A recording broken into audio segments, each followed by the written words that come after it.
Let's start with the Super X Cup. Cool. This is great because it's my favorite thing in pro wrestling. Ever? Tournaments. You do love yourself a tournament. They're the best. I love a tournament. So, NWA-TNA pay-per-view number 61, September 3rd, TNA held the inaugural Super X Cup, which, as we mentioned, was taped in the last 2 weeks of August, because this show, the National Fairgrounds, wasn't available for the first 2 weeks of September, so they taped this show, and they did the 1 cent pay-per-view on September 10th. This show, Liam, Super X Cup, your favorite show in TNA history? Yeah, it's probably right. So, the tournament idea came from Scott D'Amore, Jeremy Borash, and Mike Tenay. This is from the Wrestling Observer, so the I is Dave Meltzer. I don't believe it was a group effort, but do know all had suggestions on how to do it. D'Amore was the agent in charge of the matches and was given free reign of it. He used it as a vehicle to prove that if you book good matches and just let them do regular finishes, people will enjoy it, as opposed to overbooking that the company has done a lot in the past. They went with the idea of all straight finishes with no run-ins, weapons, or cheating, except for the Lynn and Sabin finish. Tenay was the one who pushed Kazarian to get the win over Shane so that he could lose in the semifinals and still come out of it as a title contender. Wow, I am beginning to be shocked, right? Mm-hmm. That Scott D'Amore Yeah. and Mike Tenay getting the book for a show led to the best show in company history. You mean these people who aren't embarrassed by pro wrestling and want pro wrestling to be anything other than pro wrestling ended up producing the best wrestling show TNA has ever put on? That's pretty crazy. And I gotta say, like, the reason this show was like so good, obviously, because it started off with such a hot opener. Yeah, for some reason, on the show that, like, they were so pressed for time. The show had, like, 9 matches. And yet, nonetheless, they began the show with the hot X Division style opener of Mad Mikey versus Laz. I was like, this is a weird first round match when this came out. I can only imagine that, like, because this is a taped show, maybe they mistimed it? I'm guessing that this was like a dark match, that they eventually did have it mistimed and they just needed to fill the time with something. Yeah, so maybe it was taped for Explosion initially. As mentioned, it was a dark match, and they're just like, let's just put it on the show because we need to fill another 3 or 4 minutes. And like all the other dark matches that we have banked have people in the tournament. It was very strange because, like, the first round matches in this tournament are very short. They're all like 4-minute sprints. So I don't know, maybe they did just mistime it, because like this whole tournament basically takes like an hour 10 minutes from like the second Hoovy and Nassau get to the ring to the finish of the finals takes about an hour 10, which is the briskest tournament you'll ever see in your life. They just go bam bam bam, match. Whoa. You haven't seen the Queen of the Ring. The who? It's not called the Queen of the Ring. They gave it a stupid other name. Where like every match was like 40 seconds. Where the entire tournament was like 19 minutes. Yeah, that's true. That is the briskest tournament you'll have ever seen. That's right, but this was also a good tournament, so it does have that going for it. Wow. So yeah, this match, the show opened with Laz against Mad Mikey for some reason. Mad Mikey won. Laz is an NWA Wildside guy. He's been doing a bunch of Explosion matches. I don't appreciate this poor man's Bruce. Well, to be fair, at least he's doing the gay panic thing as a babyface as opposed to a heel. Does that make it better? Is he a babyface? Well, Mad Mikey's a heel, so he's definitely a babyface. I don't think Mad Mikey's a heel. Mad Mikey's absolutely a heel. I don't think he's a heel. The whole crowd loves Mad Mikey. But like Mad Mikey's like he's getting mad and upset, and the crowd popped when like Laz did all the gay stereotype stuff as opposed to booing. But they always pop when they do the gay stereotype stuff. No, they usually shout slurs at him like they did with Bruce. Yeah, but they do that after they go, ah. Laz is the weirdest creator wrestler randomized option I've ever seen. He doesn't look real, does he? Yeah, it was like uncanny. It's just like, how are you a real person who wrestles? Yeah, it was pretty insane. I don't want to spend any more time on Mad Mikey versus Laz. I did enjoy that Mad Mikey was upset that he had to wrestle a goof. I think that's a good bit. That he's like, look at this goof cartoon character. I have to wrestle him? Unlike Mad Mikey, the not goof cartoon. The very serious professional wrestler. Is very upset at having to wrestle this goof Laz. I did also enjoy Mike Tenay on commentary. He was really selling the fact that Mad Mikey stole his shoe and started beating himself up with it. He's like, I have never seen that before in my life. So we go backstage to a Dusty promo. I did quite enjoy Dusty being there to give the War Games credibility. Obviously, the creator of War Games, so he's putting over War Games, saying War Games a lot, even though it's not a War Games match. War Games. It's a Bloody Wednesday match, Liam. I like how they're like, they can't sue us now. We got the show going, so let's just say War Games throughout the entire time. And just have Dusty say War Games like 700 times in his promo. War Games. We had our first round match in the Super X Cup tournament. Juventud Guerrero faced Nasawa. Chief Strategy Officer from GLEAT in action here. Is that what Nasawa's job title is in GLEAT? That's what it was. I don't believe he has that job title anymore. Oh, because he got the strategy wrong. Yes. Well, no, I think he was brought in. No one cares about this. I believe he was brought in early in life, like just to help set everything up, and then he was still doing his Noah job at the time, probably through the Abima connection. No, sorry, not the Abima connection, the Ledette connection. I think everybody cares about Nosawa's office roles through wrestling history. One of the most powerful men in Japanese professional wrestling. Popping up here to lose to Hoovy in a Super X Cup opening round match. Takagi, Gato, Nosawa, the three most powerful men in Japanese professional wrestling at the moment. It really is the time, like, if you were an indie scummer in Japan in the early 2000s, you're really blown up now. So Hoovy wins here. The match was like 3 minutes. Nosawa has psychopathic records on the back of his gear because he's ICP's Juggalo Championship Wrestling Champion. Yeah. Nasawa was a big Juggalo guy. Obviously has the Hatchet Man tattoo on the neck. And the crowd were actually chanting ICP at him. Yeah, he was quite a popular dude at the time. I thought it was actually pretty cool to see Nosawa at this point in his career because he's very different to now. And not even that he wrestles at a faster pace or anything. He just wrestles a completely different style because now Nosawa is more of a lucha brawler that will bust out some faster stuff. But here he was very much stalking and big kicks. It kind of works like Tajiri. There's a real rad kick to the face in this match. Yeah, he did. He had some cool kicks. Yeah, I like Nosawa. I've always been a Nosawa fan. Yeah, Hoovy goes over. I was devastated about Hoovy going over. We had an interview backstage with James Mitchell because the structure of the show is basically match, interview, match, interview, match, interview. So very rapid fire. Literally perfect. Yeah, so James Mitchell wanted to sap Raven's will to live by shaving his head. Yeah. Before we go to our first round match in the Super S Cup tournament, Liam, Teddy Hart makes his NWA-TNA debut to face Johnny Storm. Ted Hart. Oh, Ted. Wearing some silver hook shorts here. I thought this gear sucked. So you hate Hook's gear is what you're saying? This isn't Hook's gear at all. Hook's gear is good and this was terrible. So you're saying you hate Hook's gear is what you're saying? No. I believe that's exactly what you said. Those shorts were Hook shorts, just silver. No, they would not. They had no designs. Hook's barely has any designs. It has a hook on the front and it has little things on the sides. You don't know anything about Hook. That's what I'm learning here. Garrett, you're a fake Hook fan. Listen, I was one of the original Hookers. People jumped on the Hook bandwagon. This guy. I'm an OG Hook fan as opposed to these other people who are like, I'm getting in on the meme. Fake Hook fan. Mike Tenay likened Teddy Hart to pre-WWF Owen Hart. Yeah, sure. I mean, he does crazier indie shit, but definitely innovative. Because I kind of get where he's coming from there, because Owen pre-WWF was a lot more of a flyer than WWF Owen. He was more of a technical wrestler in the WWF as opposed to doing not wild flying like Teddy Hart would do here. But for its time, I guess it was wild flying. Yeah, it's pretty wild stuff to go back and watch, even by today's standards. Teddy Hart, imagine if Teddy Hart wasn't a giant fuck up on literally every human level. Yeah, he'd probably be one of the best wrestlers of all time. Because legitimately, you watch him on the show, he has this match and then he has the match against Hoovy, and he looks like a superstar. From how he looks, physique, gear, how he works. This is a guy who you're oh, this is a can't miss star. This is a guy who's going to be somebody. He has the legacy of the Hart name. He has everything you could possibly need to succeed in this business. He innovates. He has a brain that it looks at wrestling with a different mindset completely. And it just turns out he's just a giant, massive fuck up in every way that he could possibly be. It's a shame too, because you feel if he had come in with the mindset of a professional and a guy who really wanted to push it, he could have been so much more. Oh, he would have been AJ level in this company. Yeah, and he would have been a legitimate innovator. Because he makes his Ring of Honor debut this month as well, and they're super excited to see him based off this Super X Cup appearance. And this is a guy who is as good as the best of that generation. He could have went in there with Joe and had a great match. He could have went in there with Danielson and had a great match. But he's just such a colossal Bryan failchild. Danielson beating the shit out of Teddy Hart. He just cannot help himself because he's just such a colossal failure of a human being that he ruined his entire career and ruined probably the lives of others.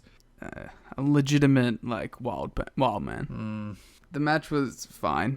I liked the match. I thought they did some wild shit. Yeah, it was alright. I'm not super into Storm. Oh, you don't like the Wonder Kid? He's fine. He just has never been, like, a blowout guy to me. He's kind of, like, a bit all over the place. Not in the fun way of, like, a Teddy Hart. Have you seen, like, the Johnny Storm, Jody Fleisch matches from this era? No. I like Jody Fleisch. Or the Johnny Storm, AJ Styles matches from this era? No. Really, really good stuff. The original, like, Brit Res indie guys, Johnny Storm and Jody Fleisch. Well, maybe not the original, but the first guys that really broke out. I've seen the Fleisch stuff. I haven't seen the Storm stuff. You gotta watch your Johnny Storm tapes. Maybe I will, and Johnny Storm will prove me wrong. The finish of this match was a top rope DDT, which looked sick. Yeah, there was a lot of big finishes in these tournament matches. Yeah, they went for it. Which, hey, fuck it, why not? Because the way he did it, he jumped off the top and like went for like full pendulum into a DDT. It looked so cool. Killed him. Yeah. Douglas, Diamond and Swinger and Siaki are all arguing backstage. They got on the same page before we had Sabin defeating Jerry Lynn in the third first round match. This one was fine. Yeah, the last two matches in these first rounds, it's like, oh, the TNA guys, ugh. Yeah, like, well, to be fair, they're also matches that we've seen. And again, all these matches are 4 minutes long. All the first matches are like boom, boom, boom, boom, in and out, very quick. And like, you know, a 4-minute Sabin Lynn match isn't going to have the craziness of a 4-minute Teddy Hart Storm match. Yeah, so the finish here, Lynn hit, I think it was a TKO, and Sabin got his foot in the ropes, and Jerry Lynn started losing his shit at the referee for, I don't know why. I don't get this Jerry Lynn character. Don Callis has a point. They've just conveniently made this Jerry Lynn character a person who he has never been for the sake of this Don Callis story, though. To be fair, in TNA specifically, he has been a kind of a psychopath that, like, has a hair trigger. The whole AJ feud, he's had like the 3 like miniature X Division heel turns. Like, this dude kind of does have a hair trigger. So maybe Don's right. Don does have a point. He's like, this dude's just unstable. And honestly, they might not be wrong. So Don Callis came out to reprimand him after he was threatening a ref, which allowed Sabin to grab the win. Hail Sabin. Hail Sabin indeed. And then the last first round match, Frankie Kazarian against Michael Shane. Yeah, I don't really have anything to say about this. It was a match that happened. And so Kaz won to go through. I do like the booking of like the champion losing in the first round to set up a challenger for him, so that even if Kaz loses to Sabin in the next round, Kaz still has like the claim to have beaten Shane in the tournament. And the negative out of that is like, kind of makes your X Division champ look bad. Like, your champion of this division can't win the division's tournament. Especially because he's beaten in 4 minutes. But yeah, like if this match had gone like 10, while the others all went 4, that would have put over, like, the champion was hardest to beat of all. And it would have made Kaz look better in a loss in the next round. Styles and Russo were giving out backstage that there's an agenda against Styles because he's wrestling a ton. I kind of like these Styles Russo promos because they're just like... they're just, like, so aghast at the way that this has been booked. They just hate Eric Watts. I'm surprised you like them. They're very anti-Eric Watts. Well, they're characters. They're not real, Gary. If they were real, of course I wouldn't like it. Let's talk about your favorite match of all time. Yeah, the first semi-final match, Juventud Guerrero against Teddy Hart in, up until this point, the dumbest match in TNA history. Yes. This match is so dumb. It's 2 guys going out there doing like brainless jock wrestling. Just being like, who gives a shit about psychology? Who gives a shit about anything other than we're doing cool moves? And it ruled. They did a bunch of real cool moves. They did go out there and do a bunch of real cool moves. Teddy Hart, by the way, great gear. Yeah, the best gear in this company's history. These cool, like gold tights. He was still wearing the same silver elbow pads that he had earlier as well. So what made these tights so cool was not only were they gold and black, but if you look closely, they had like a black pattern, and in that pattern were little roses. So it was roses and black, and then they had a silver outline on the thing, and then it was gold. Like, this was some fantastic gear here. And Hoovy had really great gear too. Yeah, Hoovy with his like white pleather tights. Yeah, with the silver outline on the purple studded highlights. It's really cool. I will shout out Teddy Hart. He's the only person who wore multiple kinds of gear in his matches. That is my favorite like tournament trope. Where people have different gear for each match. I think you should do it. Like, I think it's more impressive. I mean, honestly, it's cool here because like it's weird. But I much prefer like if you're wrestling, if it's like a 3-night tournament, like a bowler. If you're wrestling at a bowl, you should have different gear every night. I also quite enjoyed that Hoovy is still doing Rock tribute spots. Yeah, it's the juice, baby. He's still doing the People's Elbow. He's still doing the Rock Bottom. I'm very much on board with this. This is the most relevant it's ever been. So yeah, Teddy stuck him with a spiral tap in this match. Like, he just flattened Hoovy with this spiral tap. It was pretty brutal. My favorite part of this match was Teddy Hart did a dive and he tweaked his knee, and that was the story of the match. And we'll get into a note about that after the match as well. But he tweaked his knee and, he couldn't do his move, and he went up to do the shooting star. He hit the shooting star, which is how he won his first match. And then he couldn't make the cover, Liam. He's like, oh, my knee hurts. Oh.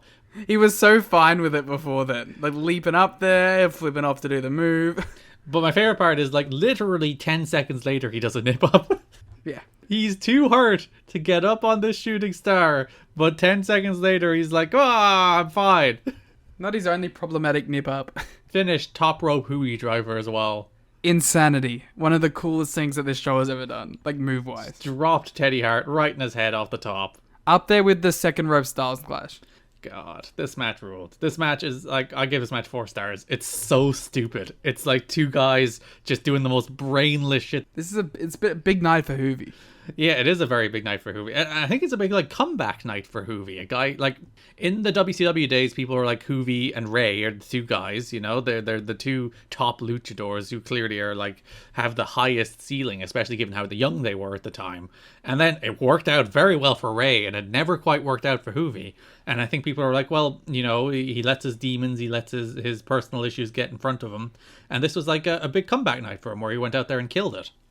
So Hoovy advances to the finals of the Super X Cup. You're talking about what happened after the match? Oh yes, literally right after the 3 count. This is from the Wrestling Observer. Teddy Hart did a nip up and basically walked around the ring looking for cheers, instead of selling a pretty hardcore finish. None of this will air on television, as they will show Guerrero outside the ring and celebrating. But people were amazed at Hart's lack of sense. Well, I can understand Teddy Hart, I think, because in his mind, the show ended as soon as that 3 count happened. Like, the curtain went down, and this was him coming out to get his bow, which he of course deserved. When your character dies in a production, at the end you still get to come out and bow, and like in his mind he saw this and he's like, yeah, okay, my part of the show's over now. But like, he was trained by the Harts.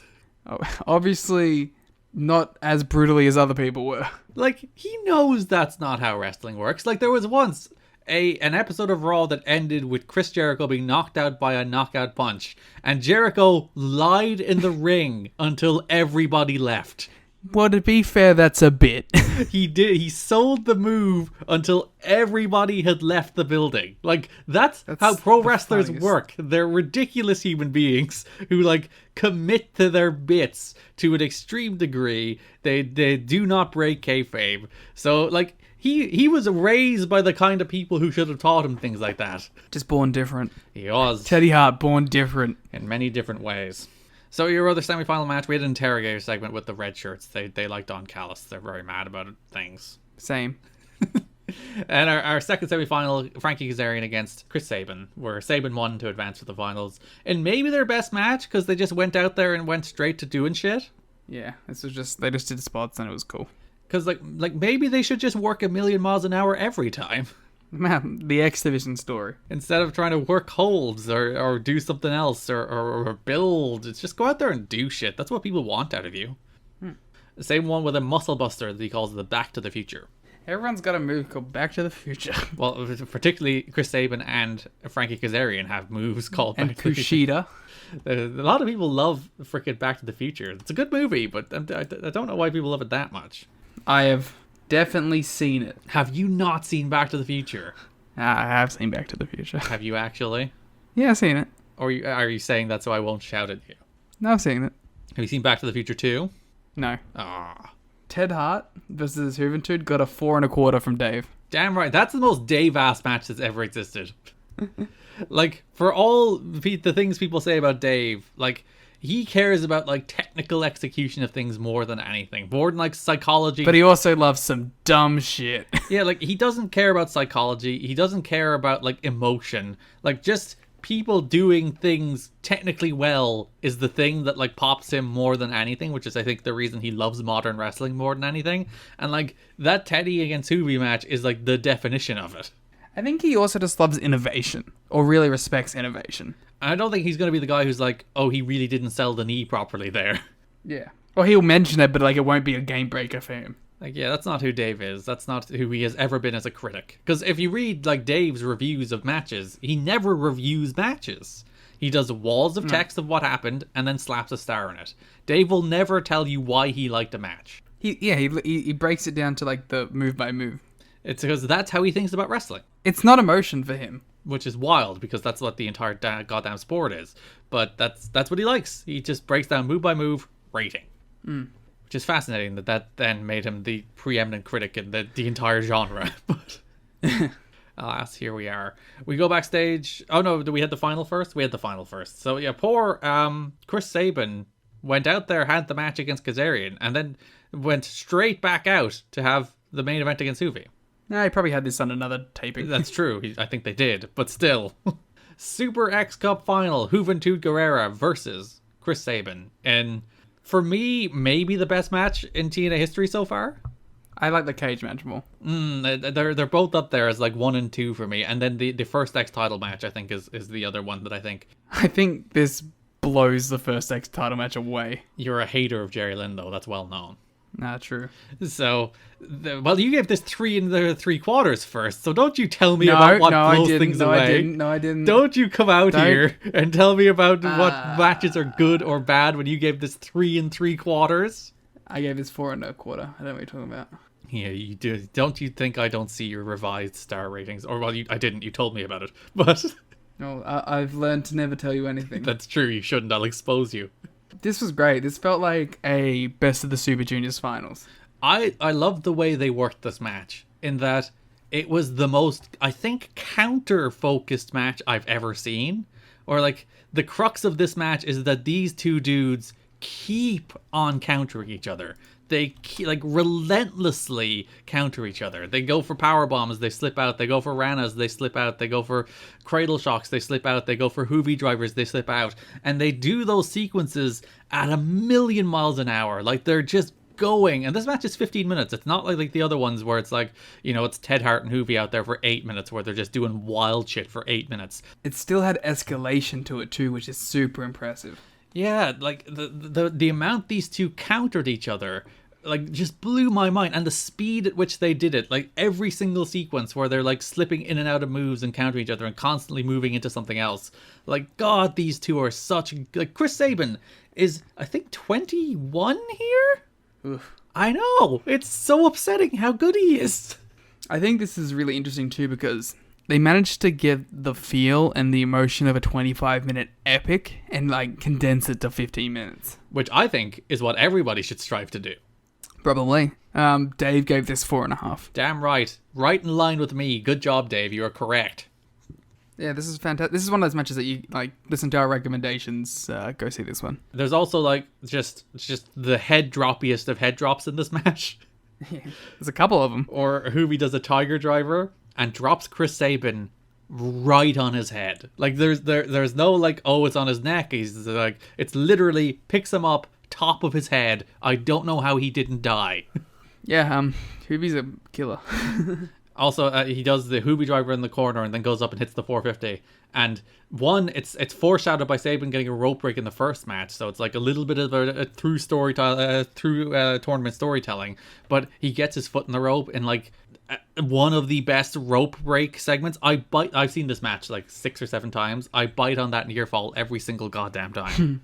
It's good. It's just fantastic wrestling. 2 phenomenal pro wrestlers. 2 people who are just tremendous at their craft. And like Hoovy's, I think Mike Tenay's at 28 here. So he's not a particularly young man anymore, but he's still a guy who has like just years ahead of him if he was really like on top of things, which unfortunately he's not for a variety of reasons because he's Hoovy. But we got this moment here. It's the juice, baby. That's the juice. Comes with the territory of being the juice. But at least we did get this moment here where he shows up in TNA and just has maybe one of the best matches in company history. So Chris Sabin is your Super X Cup champion. He wins with the, not the cradle shock, the other one, the like flippy aroundy one. The Amityville deal? I think that's the future shock, right? God, so many names.